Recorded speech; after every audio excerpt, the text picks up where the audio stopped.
Assalamualaikum warahmatullahi wabarakatuh. Saya Audia Inran Madani, mahasiswi Universitas Bahaudin Mutahari Madura. Pada kesempatan kali ini, saya akan menjelaskan mengenai finansial teknologi yang saya buat sendiri, yaitu Dana Sejahtera, di mana video ini dibuat untuk memenuhi tugas ujian akhir semester mata kuliah Finansial Teknologi dengan dosen pengampu Bapak Agung Firdausi Ahsan. Dana Sejahtera merupakan layanan yang ditujukan untuk beberapa UMKM. Yang menjadi sasaran dalam Dana Sejahtera ini yaitu UMKM yang berada pada industri perkebunan dan juga industri perdagangan. Dana Sejahtera ini hadir untuk mempermudah dua UMKM itu untuk mendapatkan modal dari para investor. Dana Sejahtera juga memungkinkan siapapun untuk berperan menjadi pendana di platformnya. Untuk menjadi pendana, nominal yang bisa disalurkan mulai dari 200.000. Dan persyaratan yang harus disiapkan yaitu kartu tanda penduduk atau KTP dan juga NPWP atau nomor pokok wajib pajak. Nantinya Dana Sejahtera ini akan terdaftar di Otoritas Jasa Keuangan dan akan terdaftar pula di peer-to-peer lending, yang mana merupakan layanan keuangan yang memanfaatkan teknologi digital untuk mempermudah antara pihak yang membutuhkan jaminan atau yang membutuhkan dana dan juga pihak yang meminjamkan jaminan atau dana. Layanan ini biasanya menggunakan website untuk membukanya dan untuk mendaftar diri sebagai calon peminjam ataupun calon pendana. 3 prinsip unggulan yang dibawa oleh Dana Sejahtera yaitu aman, terpercaya, dan juga berkah. Tujuan. Nah, semua vintage yang ada di Indonesia, baik itu vintage syariah maupun yang lain, pasti memiliki yang namanya tujuan dari vintage tersebut. Karena tidak mungkin vintage itu ada tanpa adanya tujuan yang jelas.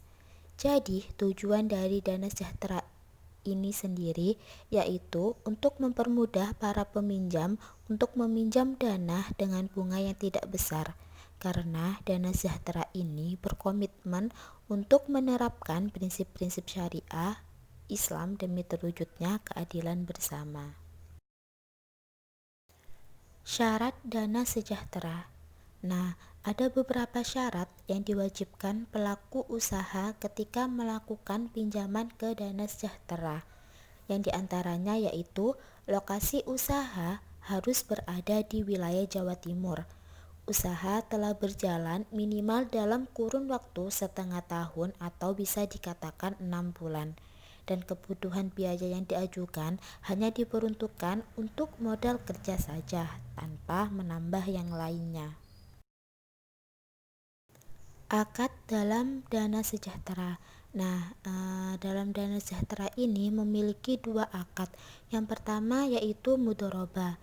Nah, mudhorobah di sini adalah bentuk kerjasama antara dua atau lebih pihak, di mana pemilik modal mempercayakan sejumlah modalnya kepada pengelola dengan suatu perjanjian di awal. Bentuk ini menegaskan kerjasama dengan kontribusi 100% modal dari pemilik modal dan juga keahlian dari pengelola. Yang kedua yaitu murabah. Nah, murabah di sini adalah transaksi penjualan barang dengan menyatakan harga perolehan dan juga keuntungan yang disepakati oleh penjual maupun pembeli. Poin penting yang diperhatikan pada proyek pembiayaan. Nah, poin penting dari Dana Sejahtera ini ada 5. Yang pertama, jumlah pinjaman. Yang kedua, tingkat risiko. Yang ketiga, tenor. Yang keempat, deskripsi proyek pembiayaan. Dan juga yang terakhir adalah resiko dan mitigasinya. Analisis SWOT. Yang pertama yaitu kekuatan. Nah, dengan adanya dana sejahtera ini lebih memudahkan para peminjam dalam bidang industri perkebunan dan juga industri perdagangan untuk mendapatkan sebuah modal.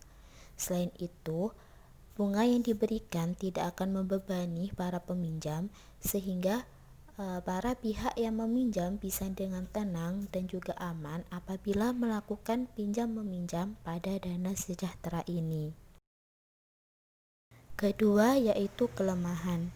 Kelemahan dari dana sejahtera ini apabila kita ingin mendaftar sebagai peminjam ataupun pendana, kita harus memastikan bahwa sinyal internet kita itu bagus.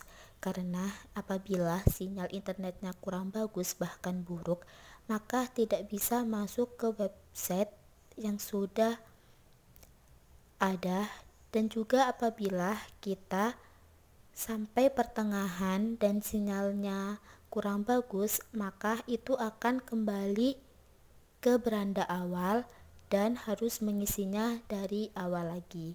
Selain itu, walaupun modal pendana bisa dimulai dengan nominal 200.000 saja, tapi anak kuliahan bahkan anak yang masih sekolah tidak bisa menjadi pemodal. Karena salah satu syarat untuk menjadi pemodal yaitu dengan menyetorkan NPWP atau nomor pokok wajib pajak. Ketiga yaitu peluang.